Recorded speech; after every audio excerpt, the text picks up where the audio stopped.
अस्सलामुअलैकुम। Stenographer Mohammad Asif. I hope कि आप सब खैरियत से होंगे। पिटमैन शॉर्टहैंड के हवाले से आज मेरा लेक्चर नंबर 135 है, जिसमें मैं आज आपको ये नई जो स्ट्रोक्स हैं, आउटलाइंस हैं, वी में एस किस तरह ऐड होता है उसके मतलब सिखाऊंगा।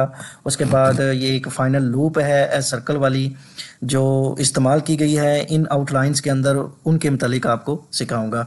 शॉर्ट हैंड बहुत ही इम्पोर्टेंट चीज़ है, बहुत ही आला चीज़ है जो आपकी ज़िंदगी में एक नया रंग ला सकती है।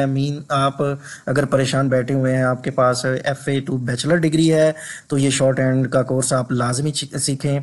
कम अज़ कम आपको कोई 6-7 महीने लगेंगे। जब आप ये सीख लेंगे उसके बाद आप साथ साथ टाइपिंग भी सीखें। टाइपिंग सीखने के बाद गवर्नमेंट आए दिन डिपार्टमेंट्स के अंदर जॉब्स आती रहती हैं, आप अप्लाई करें तो इंशाल्लाह किसी न किसी जॉब के लिए आप आहिल ज़रूर होंगे। तो आइए अब हम अपने टॉपिक की तरफ जाते हैं। तो सबसे पहले मेरे पास ये 50 है, तो 50 में जैसे हमने 49 पीछे पढ़ा और उसमें से हमने कुछ आउटलाइंस पढ़ी, एफ और वी के मतलब हमने उसका सीखा कि इस्तेमाल कैसे करना है।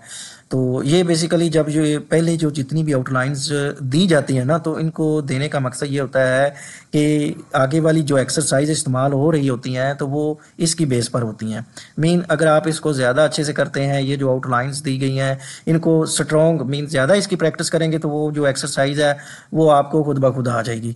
तो क्योंकि 91 और 92 एक्सरसाइज है वो उसकी बेस उन वर्ड्स पर थी, और बाकी जो रूटीन वाइज वर्ड्स हैं वो हम इस्तेमाल करते ही हैं, ऑफ दी के, ठीक है, कम, गिव, इस तरह के ये आम वर्ड्स हैं। तो आगे चलते हैं। ये 50 में बता रहा है कि final S circle is written inside the F और वी हुक। एक जो वो कह रहा है कि एक आखिर में आने वाला एक फाइनल एस सर्कल होगा, जिस तरफ हमने वी और एफ हुक बनाएंगे ना, उसी के साथ ही हम एक छोटा सा सर्कल लगाएंगे आखिर पे, तो वो उससे पहले वी और एफ हुक बनेगी, ठीक है। तो वो उसके ऊपर जो लगाया जाएगा बेसिकली वो आपका फाइनल हुक एस सर्कल होगा। तो हम देखते हैं ये कैसे है। जैसे ये मेरे पास है वर्ड्स प्रूव, ऑलरेडी ये प्रूव PRC वी हम सीख चुके हैं, लेकिन इसने ये सर्कल भी लगाया है, ठीक है। तो आपने ये छोटा सा सर्कल लगाना है, वी के साथ है सर्कल, प्रूव्स, ये आउटलाइन हो जाएगी, ठीक है। प्रूव्स और प्रूव्स दोनों के लिए, प्रूफ्स एफ की आवाज देगा और वी की, दोनों की आवाज देगा, ठीक है। प्रूव्स और प्रूफ्स दोनों की। उसके बाद रिलेटिव, रिलेटिव तक ऑलरेडी क्योंकि आर अपवर्ड एल के साथ टी और वी की हुक लगाएंगे तो रिलेटिव, लेकिन रिलेटिव्स जाहिर है जमा तो आता है। तो वो कहता है जिस जहाँ पे हमने वी की हुक लगाई यहाँ वहाँ पे एक छोटा सा सर्कल भी बना दें, ठीक है। तो ये रिलेटिव्स की आउटलाइन हो जाएगी। उसके बाद ड्राफ्ट्स है, तो ये थोड़ी सी मुश्किल लग रही है आपको, लेकिन अगर आप प्रैक्टिस करेंगे तो ये बिल्कुल आसान हो जाएगी। एक वर्ड को लें, कम अज़ कम उसकी 10 लाइनें करें, ठीक है, और साथ पढ़ें प्रूव्स प्रूव्स, तो इंशाल्लाह आपकी जो आउटलाइन है वो ठीक हो जाएगी, और जहन में भी लाएं, ठीक है। उसके बाद रिलेटिव्स है, तो मैंने ये बता दी। ड्राफ्ट्स है तो DRC को हाफ करते हुए, ठीक है, हाफ करेंगे ना, टी की आवाज़ देगा, तो उसी के साथ ही एफ हुक लगाएंगे, और एफ हुक के साथ ज़ाहिर है सर्कल भी आया, तो ड्राफ्ट्स की आउटलाइन हो जाएगी। उसके बाद अचीव्स है, तो अचीव की ऑलरेडी हम सीख चुके हैं ना आउटलाइन, और एस सर्कल लगाना है, अचीव्स हो जाएगा। इसी तरह डिजर्व है, ऑलरेडी सीख चुके हैं, सिर्फ वी की जगह पे जाके सर्कल लगाना है, डिजर्व्स हो जाएगा। उसके बाद आगे है रिजर्व्स, तो आपने आर अपवर्ड करते हुए सर्कल, फिर आर अपवर्ड करते हुए ये आपने वी की हुक लगाते हुए सर्कल लगाना है, रिजर्व्स की आउटलाइन हो जाएगी। उसके बाद ये वाइव्स है, देखें वाइव्स ज्यादा बीवियां, ठीक है, तो वही के साथ आपने फिर वी इस्तेमाल करते हुए सर्कल लगाना है, वाइव्स, ठीक है। उसके बाद गिफ्ट्स है, तो गे को अगर हम हाफ करेंगे जैसे ये ड्राफ्ट्स था, ठीक है, इसी तरह एफ टी की आवाज देगा, और एफ का आप जब आएगा ना तो हुक लगानी है, सर्कल लगाएंगे, ये गिफ्ट्स की आउटलाइन हो जाएगी। उसी तरह ये रिप्रेजेंटेटिव्स है, ऑलरेडी रिप्रेजेंटेटिव हम आउटलाइन सीख चुके हैं ना, ये एक शॉर्ट फॉर्म थी, वी की हुक लगाते हुए, ठीक है, सर्कल लगाएंगे, रिप्रेजेंटेटिव्स हो जाएगा। उसके बाद एडवांटेजेस है, उसके बाद ये मेरे पास आउटलाइन एडवांटेजेस है, तो आपने क्या करना है, डी के साथ वी की हुक लगाएंगे, साथ है सर्कल लगा देंगे, ये एडवांटेजेस की आउटलाइन हो जाएगी। उसके बाद मेरे पास ये 51 है, तो आप इसमें क्या है, आप फाइनल सर्कल और अ फाइनल लूप, एक जो फाइनल सर्कल और final loop written on the same side of a straight stroke, एक जो स्ट्रेट स्ट्रोक है उसकी उसी ही साइड पे, उसकी सेम साइड पे लिखी जाएगी बतौर as a N hook includes the N, ठीक है। उसमें एन भी शामिल होगा, लेकिन वो बतौर एन हुक के तौर पर भी वहां पे लिखी जाएगी, उसमें एन लाजमी शामिल होगा, उस वर्ड के अंदर एन लाजमी पढ़ा जाएगा, ठीक हो गया। तो जैसे ये पहला वर्ड आता है, हम पढ़ते हैं चांस। अब चे के साथ क्योंकि ये स्ट्रेट है तो उसी सेम साइड, ये जो साइड है ये सेम साइड है और इसमें एन भी इंक्लूड्स है, ठीक है। ये चांस की आउटलाइन हो जाएगी। अगर आप इस तरह डालेंगे अपनी साइड, यानी सेम साइड पे डालेंगे, अपनी वाली साइड पे डालेंगे, तो ये होगी आपकी एन भी इंक्लूड्स होगा। लेकिन यही अगर अगर यही एस इसके अगेंस्ट साइड, इस साइड पे डाल देंगे, तो ये क्या हो जाएगी, ये सिर्फ चास हो जाएगी, ये आउटलाइन नहीं पढ़ी जाएगी, मीन एन नहीं पढ़ा जाएगा, एन इसमें इंक्लूड ही नहीं होगा। लेकिन अगर आप इस हालत में पाएंगे अपनी तरफ ये एस करते हुए, ठीक है, ये एस अपनी तरफ चे करें और अपनी तरफ लिखें, तो इसमें एन लाजमी हुक जो है वो इंक्लूड होगी। ये चांस की आउटलाइन हो जाएगी। उसके बाद चांसेस है, ठीक है। सिज के लिए देखें एस सर्कल हम बड़ा आगे सेज वाला सीख चुके हैं। सेज और जेड जो जेड के साथ मिलता है, ठीक है, तो ये चांसेस की आउटलाइन है। इसी तरह एक्सपेंस है तो एक्सपेंस के साथ एक्सपेंसेस भी आ सकता है, ठीक है। तो पेन ये वाला जो ऑलरेडी एन हुक इसमें शामिल है, ठीक है, तो एक्सपेंस के साथ एक्सपेंसेस है। इसी तरह डिस्टेंस तो डिस्टेंसेस भी आ सकता है, ठीक है, इसी को भी बड़ा कर सकते हैं डिस्टेंस। इसी तरह डांस है तो डांस के साथ आप देखें डी के साथ इधर एन हुक लगाया है, तो ये इसका मतलब हुआ कि इसमें एन शामिल है। मगर अगर इसके अगेंस्ट साइड होता तो ये इसमें कुछ भी शामिल नहीं होना था, एन तो होना ही नहीं था ना।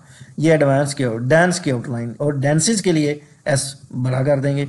इसी तरह आगे है डांस्ड एस डी लूप कर देंगे। अगर इधर लगा रहे हैं ना एस डी लूप तो एन शामिल है, अगर आगे वाली साइड पे लगाएंगे तो कुछ भी शामिल नहीं होगा, गलत हो जाएगी आउटलाइन, ठीक है, और ये अबावदी लाइन आएगी। उसी तरह ये प्लान्स है, PLCD के साथ ये एन वाली साइड पे लगाएंगे प्लान्स। इसी तरह इंस्टांस तो इंस्टांसिस एस सर्कल बड़ा कर देंगे, सेम आउटलाइन रहेगी। ये देखिए आ गई इंस्टांसिस की। इसी तरह टर्न्स है तो टर्न्स के लिए टी आर अपवर्ड, ये एन नीचे आएगा तो एन होगा, ऊपर आएगा तो एफ को जाहिर करेगा और सिर्फ एस को जाहिर करेगा, ठीक है, एन इसमें शामिल नहीं होगा अगर इसको ऊपर करेंगे, ठीक है। रिटर्न्स आर अपवर्ड, टर्न्स पीछे सीख चुके हैं तो आगे सिर्फ टर्न्स ही लगाना है, एक मजीद आर ऐड करना है तो ये रिटर्न की आउटलाइन हो जाएगी, ठीक है। इसी तरह ये वंस है, वंस के लिए आप क्या करेंगे, वी के साथ एन वाली साइड पे सर्कल लगाएंगे, ये वेंस की आउटलाइन हो जाएगी। आगे मेरे पास ये आउटलाइन है अकाउंट्स की, तो आपने के को हाफ करेंगे तो एन वाली साइड पे सर्कल लगाएंगे तो ये अकाउंट्स की आउटलाइन हो जाएगी। इसी तरह ये अगेंस्ट है तो गे के साथ आपने एस टी लूप जब बनाएंगे ना तो इसी में एन जो है इंक्लूड हो जाएगा, अगेंस्ट की आउटलाइन हो जाएगी। उसके बाद बाउंड्स है, बी को हाफ करेंगे एन वाली साइड पे सर्कल लगाएंगे, ये बाउंड्स की आउटलाइन हो गई और हाफ करने से ये डी की आवाज देगा। इसी तरह वांट्स है, वही को हाफ करेंगे टी की और एन वाली साइड पे सर्कल लगाएंगे, ये वांट्स की आउटलाइन हो जाएगी। उसके बाद अटेंड्स हैं तो आपने क्या करना है, टी को हाफ करेंगे डी की आवाज देगा तो एन वाली साइड पे सर्कल लगाएंगे, ये अटेंड्स की आउटलाइन हो जाएगी। मेन मकसद ये छोटी छोटी आउटलाइंस का करने का ये होता है कि आपकी जो स्पीड है वो ज़्यादा बढ़ेगी, वो ज़्यादा हो जाएगी, ठीक है। और आगे क्योंकि डॉन न्यूज़ 700 और इसके अलावा इंस्ट्रक्टर और जो बुक्स हैं ऑफिशियल पैराग्राफ्स हैं वो जब हम करेंगे तो इंशाल्लाह आप वैसे ही रेडी हो जाएंगे, इंशाल्लाह तैयारी हो जाएगी आपकी। आगे है पाउंड्स, तो पी को हाफ करेंगे डी की आवाज देगा, एन वाली साइड पे सर्कल लगाएंगे, पाउंड्स आउ का डिफ्थोंग लाजमी लगाना है। उसके बाद स्टैंड्स है तो एस सर्कल टी को हाफ करेंगे डी की आवाज देगा, एन वाली साइड पे सर्कल लगाएंगे और ए का वावल भी लगा लें, स्टैंड्स पहचान हो जाएगी। उसके बाद स्टूडेंट्स है, यू का डिफ्थोंग लाजमी लगाएं, एस टी लूप करते हुए डी को हाफ करते हुए एन टी की आवाज देगा, एन वाली साइड पे सर्कल लगाएंगे, ये स्टूडेंट्स की आउटलाइनिंग, ये कितनी इंटरेस्टिंग आउटलाइंस हैं, ठीक है। उसके बाद डिपेंड्स हैं, डी के साथ पी को हाफ करते हुए टी की आवाज देगा, मीन डी की आवाज देगा तो एन वाली साइड पे सर्कल लगाएंगे, ये डिपेंड्स की आउटलाइन होगी। उसके बाद रेफरेंस है तो आर अपवर्ड करते हुए एफ की हुक लगाएंगे, मजीद फिर आर अपवर्ड करेंगे, एन वाली साइड पे सर्कल लगाएंगे, ये रेफरेंस की, और रेफरेंसेस के लिए आपने एस बड़ा कर देना है, ठीक है, ये रेफरेंसेस की आउटलाइन हो जाएगी। आगे मेरे पास ये ऑप्शन नंबर 52 है, हम पढ़ते हैं a circle written inside N hook attached to a full length curve adds the final sounds G only. जिस तरह एक पीछे हम पढ़ चुके हैं एस सर्कल जो फाइनल लिखा गया है ना आखिर में, एफ या वी हुक के आखिर में लिखा गया है, हमने वो जब वी की हुक लगाई उसके ऊपर लगाया ना एस, तो इसी तरह वो कह रहा है कि इस एक फाइनल जो इनसाइड अंदर वाली साइड पे होगी, लेकिन वो अटैच उस वक्त हम एन हुक को एस सर्कल के साथ करेंगे। पहले हम एन हुक डालेंगे, उसके बाद हमने जी डालना है, या जी जो बेसिकली एस साउंड के तौर पर लिखा जाता है, एड्स किया जाता है। जैसे ये वर्ड है मीन्स, तो एम एन की हुक लगाते हुए एस सर्कल लगाएंगे, ये जी और एस दोनों को जाहिर करेगा, मीन्स।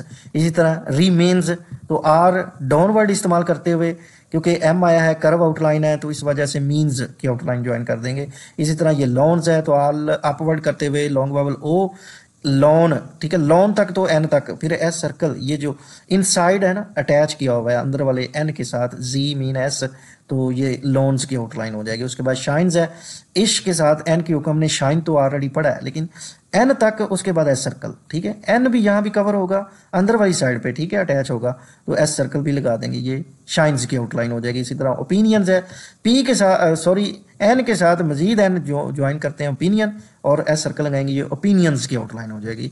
उसके बाद अर्न्स है, तो हम क्या करते हैं आर डाउनवर्ड इस्तेमाल करते हुए एन की हुक के साथ एस सर्कल लगाएंगे, ये अर्न्स की आउटलाइन हो जाएगी। उसके बाद वोमेन्स है, तो ये जो हुक है ना छोटी सी, ये वाव वाली हुक, ये निकालेंगे और एम के साथ एन की हुक लगाते हुए सर्कल लगाएंगे, ये वोमेन्स की आउटलाइन हो जाएगी। इसी तरह a circle written inside N hook attached to a half length, ये फुल लेंथ था, अब एक हाफ लेंथ की जाएगी, लेकिन उस वक्त हाफ लेंथ मीन अगर हाफ करेंगे तो वो टी डी की आवाज़ देगा, और उसके साथ जो हम एन का इस्तेमाल करते हुए एक एन की हुक लगाते हैं या वी की हुक लगाते हैं, ठीक है, हाफ करते हुए, जैसे कि मेंट है, अब एम को हाफ करें टी की आवाज़ देगा और साथ में एन की हुक लगाते हैं। इसी तरह उसके अंदर एन की हुक लगाने के साथ एस सर्कल भी लगाना है, ठीक है, ऐड करना है मजीद, एस और जी दोनों करते हैं। जैसे कि इवेंट है, वी को हाफ करेंगे टी की आवाज़ देगा, साथ एन की हुक लगी, यहाँ तक तो समझ आ गई। लेकिन ये जो एस सर्कल है उसके बाद इस्तेमाल करना है, अटैच करना है आपने। ये था फुल लेंथ वाला, मतलब फुल लेंथ का मतलब है हमने किसी वर्ड को हाफ नहीं किया, हाफ ना करते हुए एन की हुक लगाई है और उसके साथ एस सर्कल लगाया है, लेकिन यहाँ पे आपने हाफ करना है, वर्ड को हाफ किया, इवेंट, ठीक है, इवेंट तक और एस सर्कल लगाया है, एन की हुक तक इवेंट और एस सर्कल, इवेंट्स हो जाएगा। इसी तरह डिमांड्स, एम को हाफ करेंगे डी की आवाज़ देगा, एस सर्कल लगाएंगे, फिर एम को हाफ करते हुए एन की हुक लगाएंगे ना, मेंड, डिमेंड, एस सर्कल लगाएंगे, डिमांड्स हो जाएगी। इसी तरह 53 है, तो 53 में आप क्या करेंगे, आफ्टर अ कर्व्ड स्ट्रोक, जब कोई कर्व स्ट्रोक आ जाती है तो उसके बाद द लाइट साउंड नाइस, ठीक है, एक छोटी सी जो लाइट साउंड आती है ना आवाज़, वो नाइस की इज रिप्रेजेंट की जाती है बाई स्ट्रोक, किसी स्ट्रोक में एन वाली में, and the final S circle, तो हम आखिर में एस सर्कल लगा देते हैं, ऐड कर देते हैं, लिख देते हैं। जैसे ऑफेंस है, एंस, अब देखें एंस आया ना, यहाँ साउंड एंस की आवाज़ आएगी, तो आपने बतौर सिर्फ एस सर्कल लगाना है फाइनल आखिर में। जैसे ऑफेंस है, तो ऑफेंस और एफ पूरा एन के साथ जो आखिर में आ रही है ना, ये एंस की साउंड आ रही है, एंस की, ठीक है, एंस, तो उस वक्त आपने क्या करना है, आखिर पे एन को बतौर आपने एस सर्कल में कवर करना है, ठीक है, तो ये ऑफेंस की आउटलाइन हो जाएगी। इसी तरह ये अनाइंस है, तो अनाइंस के लिए एन के साथ मजीद एन सर्कल लगाएंगे और आउ का डिफ्थोंग लगा देंगे, ये अनाइंस की आउटलाइन हो जाएगी। उसके बाद अलाउंस है, तो अलाउंस के लिए, अलाउंस के लिए आप क्या करेंगे, एल अपवर्ड करते हुए एन एस सर्कल लगाएंगे और ये आप टाइफून लगा देंगे, ठीक है, अलाउंस की आउटलाइन। इसी तरह ये रोमांस की आउटलाइन है, तो आर डाउनवर्ड करते हुए, क्योंकि कर्व एम कर्व आउटलाइन आई है इस वजह से आर डाउनवर्ड होगा, एन के साथ एस सर्कल लगाएंगे, रोमांस की आउटलाइन हो जाएगी। इसी तरह उसके बाद ऑफेंसिस है, ऑफेंस की ऑलरेडी हम सीख चुके हैं, बड़ा सर्कल लगाना है, ऑफेंसिस की हो जाएगी फेंस्ड, तो आप क्योंकि ई आया है ऑन दी लाइन इस्तेमाल करके एफ और एन के साथ एस डी लूप करेंगे, फेंस्ड की आउटलाइन हो जाएगी। उसके बाद अनाउंस्ड है, अनाउंस की सीख चुके हैं ना, तो इसी के साथ सिर्फ एस डी लूप लगाना है, ठीक है। उसके बाद अनाउंसिस है, तो आपने क्या करना है, एन के साथ मजीद डबल बड़ा सर्कल लगाना है, ठीक है, अनाउंसिस का आउटलाइन हो जाएगी। उसके बाद अनाउंसिंग है, तो आपने क्या करना है, एन एस सर्कल और इंग का इस्तेमाल करना है, अनाउंसिस की आउटलाइन हो जाएगी। उसके बाद अलाउ है, तो आपने एल को अपवर्ड करते हुए आउ लगाना है, अलाउ हो जाएगा, अलाउंसेस हो जाएगा। अलाउंस की हम आउटलाइन सीख चुके हैं, तो अलाउ के साथ या आपने एन के साथ बड़ा सर्कल लगाना है, सेज के लिए अलाउंसेस की आउटलाइन हो जाएगी। आगे मेरे पास ये ऑप्शन नंबर 54 है, इसमें वो कह रहे हैं कि when a vowel followings F V और N at the end of a word, कहता है कि फॉलोइंग करते हुए, जिस तरह हम पीछे पढ़ रहे हैं ना कि वी और जो एन हुक है जब आखिर किसी वर्ड के आखिर में बतौर वावल के तौर पर आता है, तो it is necessary to write the stroke in order to be able to indicate the following vowel. तो आपने क्या करना है कि आपको ये लाजमी हुक्म दिया जाता है कि जब वो कोई आउटलाइन आप लिखेंगे तो वो इस तरह ज़ाहिर होगा जैसे किसी वावल के तौर पर हमने उसको इस्तेमाल किया है। जैसे ये काफ़ी है, काफ़ी। अब देखिए के के साथ हमने एफ हुक लगाई, लेकिन एट द एंड जब वो ये वावल हुआ है ना, ये काफ़ी, ठीक है, डबल ई, जैसे ये कफ, के साथ ये जो एफ की हुक लगी है ना, ये कफ, ये बतौर वावल के तौर पर इस्तेमाल हो रही है, ठीक है। ये सारे एफ पूरा इस्तेमाल हो रहा है, ये बतौर वावल के तौर पर, ठीक है। उसके बाद काउंटी है, के साथ एन की हुक लगाएंगे, टी काउंटी वावल, ठीक है। उसके बाद काउंट है, के को हाफ करेंगे, टी की आवाज़ है, एन की काउंट। तो ये जो एंड पे लगी है ना, वो ये कह रही है जो फॉलोइंग आखिर पे लगे हैं ना, तो आप इसको ज़रूरी लिखेंगे कि जो आपको कहा गया है उससे आपने वावल के तौर पर जाहिर करना है। इन सब को वावल के तौर पर आपने जाहिर करना है। जैसे पैनी है, पी को एन के एन एंड पे लिखा है ना, आखिर पे ये जो वावल आए हुए हैं, ठीक है, वावल आए हुए हैं। इसी तरह पेन है, ये भी पी के साथ एन। उसके बाद रिव्यू है, आर अपवर्ड वी के साथ रिव्यू, और रफ आखिर पे जो लगा है ना, राख, बतौर वावल के तौर पर आपने इसको इस्तेमाल करना है। आगे ये मेरे पास है शॉर्ट फॉर्म्स। तो शॉर्ट फॉर्म्स के लिए मैंने आपको यही कहा हुआ है कि आपने इसको रटा लगाना है, अच्छे से इसकी प्रैक्टिस करनी होगी, प्लेसेस के लिहाज से इसकी पहचान होगी, क्योंकि इसके साथ कोई भी वावल यूज़ नहीं होता।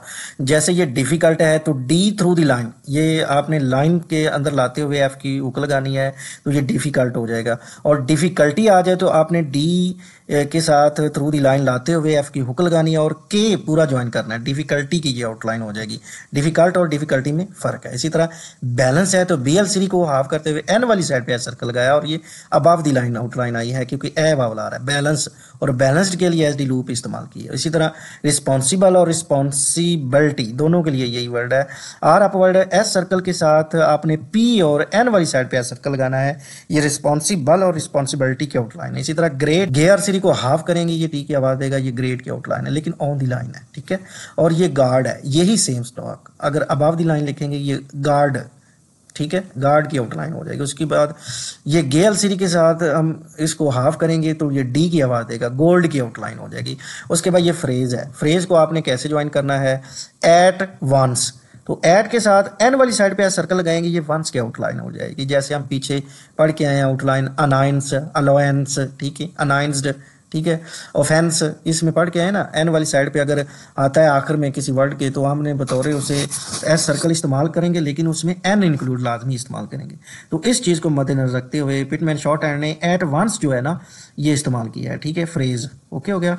तो आई होप ये जो लेक्चर नंबर 35 है जिसमें मैंने आउटलाइंस के मुतालिक आपको सिखाया तो आपको अच्छे से समझ आ गई होगी। आपसे गुजारिश है कि आप मेरे YouTube चैनल को सब्सक्राइब करें ताकि हर जो नई आने वाली वीडियो है वो आप तक पहले पहुंच सके और आप बन सके government employee as a stenotypist, stenographer और APS। जज़ाक।